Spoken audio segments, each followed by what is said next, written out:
Magandang umaga mga ka-happy hour. Narito ang mga balita para sa MBC TV Network News Update, 9 AM edition. US Typhoon Missile System, pinaputok sa Pilipinas sa unang pagkakataon. Yan ang MBC TV Network News, ni Edniel Parosa.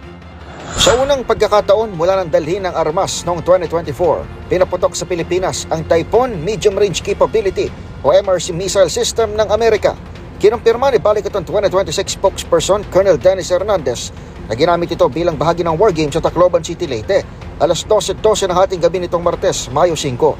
Habang nakapwesto sa Tacloban Airport, nag-launch ang mga sundalo ng isang Tomahawk missile at tumama sa Laur, Nueva Ecija, bandang alauna ng madaling araw.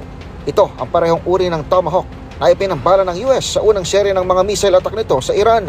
Kinumdina naman ng koalisyong makabayan ng missile launch at anilay paggamit ng US sa Pilipinas bilang playground.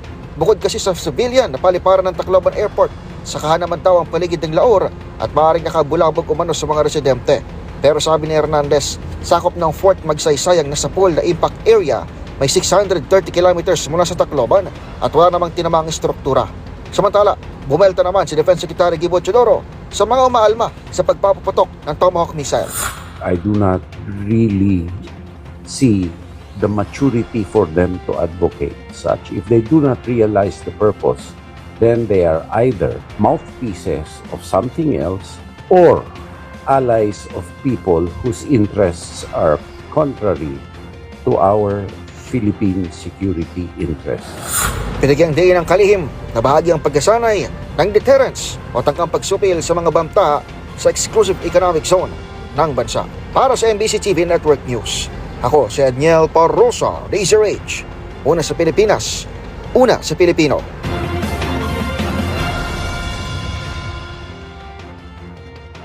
Samantala, Brigada Eskwela, itinakda ng DepEd mula June 1 hanggang 5. Itinakda ng Department of Education ang petsang June 1 hanggang 5 bilang Brigada Eskwela Week. Ayon kay DepEd Secretary Sonny Angara, na sa nasabing panahon doon maglilinis, mag-aayos ng mga silid-aralan, ilang araw bago ang pagsisimula ng pasukan. Mahigpit din ang bilin ng kalihim na ipinagbabawal ang paghingi ng mga donasyon mula sa mga magulang, volunteers, partners at iba pa. Taon-taon ay isinasagawa ang Brigada Eskwela, kung saan voluntaryong nagsasama-sama ang mga magulang, kapulisan, sundalo at guro, para maglinis at ayusin ang mga sirang bahagi ng mga silid-aralan. At yan ang mga balita para sa MBC TV Network News Update, 9 AM edition. Abangan ang mga susunod na balitaan mamaya, para sa 10 AM edition.